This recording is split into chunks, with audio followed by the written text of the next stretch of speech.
Annie Besant का जन्म 1 अक्टूबर 1847 को इंग्लैंड के एक सामान्य वुड परिवार में हुआ था। पिता का साया बचपन में ही उठ जाने के कारण उनका लालन पालन उनकी माता की एक मित्र द्वारा किया गया। उनका विवाह फ्रैंक बेसेंट नामक एक पादरी से हुआ, परंतु धार्मिक मतभेदों के कारण उनका संबंध विच्छेद हो गया, जिसके उपरांत वह समाज सुधार और महिला अधिकारों की प्रबल समर्थक बन गई। इंग्लैंड में राष्ट्रीय सेकुलर सोसाइटी, फेबियन सोसाइटी एवं मार्क्सवादी सोशल डेमोक्रेटिक फेडरेशन में अमूल्य योगदान देने के उपरांत मैडम ब्लावस्की की पुस्तक सीक्रेट डॉक्ट्रिन से प्रभावित होकर उन्होंने थियोसॉफिकल सोसाइटी की सदस्यता ग्रहण कर ली और इसी क्रम में 1898 में वह भारत आई और यहीं की होकर रह गई। उनका यह दृढ़ विश्वास था कि पूर्व जन्म में वह भारत में ही पैदा हुई थी, जिस कारण उन्हें इस देश की मिट्टी से बहुत लगाव था। भारत आकर उन्होंने यहीं की वेशभूषा धारण कर ली, अनेक मंदिरों के दर्शन किए, संस्कृत भाषा एवं अनेक हिंदू ग्रंथों का अध्ययन किया। साथ ही उन्होंने महिला सशक्तिकरण, बाल उद्धार एवं शिक्षा के क्षेत्र में अतुलनीय योगदान दिया। भारतीय स्वतंत्रता संग्राम में उनका अभूतपूर्व योगदान रहा। यद्यपि वह एक अंग्रेज महिला थी, फिर भी उन्होंने अंग्रेजी शासन का जमकर विरोध किया। बाल गंगाधर तिलक के साथ मिलकर उन्होंने होम रूल आंदोलन प्रारंभ किया, जिसकी शाखाएं देश भर में कार्य करने लगी।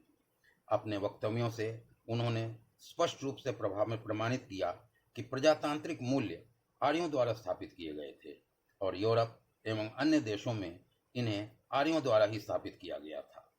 उनके विचार से अंग्रेजों को भारत पर शासन करने का कोई न्यायोचित अधिकार नहीं था। उन्होंने अपनी ओजस्वी भाषणों से जन जन में नव चेतना का संचार किया, जिसके बारे में महात्मा गांधी को भी कहना पड़ा कि उन्होंने गहरी नींद में सोए भारतीयों को जगाया है। उनके इसी प्रभाव को देखते हुए वर्ष 1917 में उन्हें भारतीय राष्ट्रीय कांग्रेस की प्रथम महिला अध्यक्ष बनने का गौरव प्राप्त हुआ।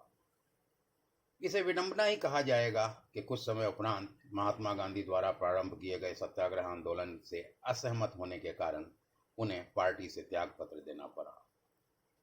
यह उनकी स्पष्टवादिता और सत्य का अनुग्रह ही था कि उन्होंने महात्मा गांधी, जो उनके बहुत बड़े प्रशंसक थे, के सत्याग्रह आंदोलन से भी असहमति प्रकट की और उनका ध्यान इस प्रकार के आंदोलनों के विनाशकारी परिणामों की ओर दिलाया। दुर्भाग्य से वह अपने प्रयास में सफल नहीं हो सकी और राजनीति से संन्यास लेकर वह थियोसॉफिकल सोसाइटी को पूर्ण रूप से समर्पित हो गई, जिसकी वह जीवन पर्यंत अध्यक्ष रही और थियोसॉफिकल शिक्षाओं के प्रचार प्रसार में बहुमूल्य योगदान दिया। उन्होंने थियोसॉफी से संबंधित कई महत्वपूर्ण पुस्तकों की भी रचना की और सामाजिक एवं आर्थिक पुनरुत्थान में आजीवन प्रयत्नशील रही। 20वीं शताब्दी की इस महान आत्मा ने 20 सितंबर 1933 को अडयार में अपना भौतिक शरीर त्याग दिया, परंतु समाज सुधार में उनके अमूल्य योगदान की स्मृति अटल रहेगी।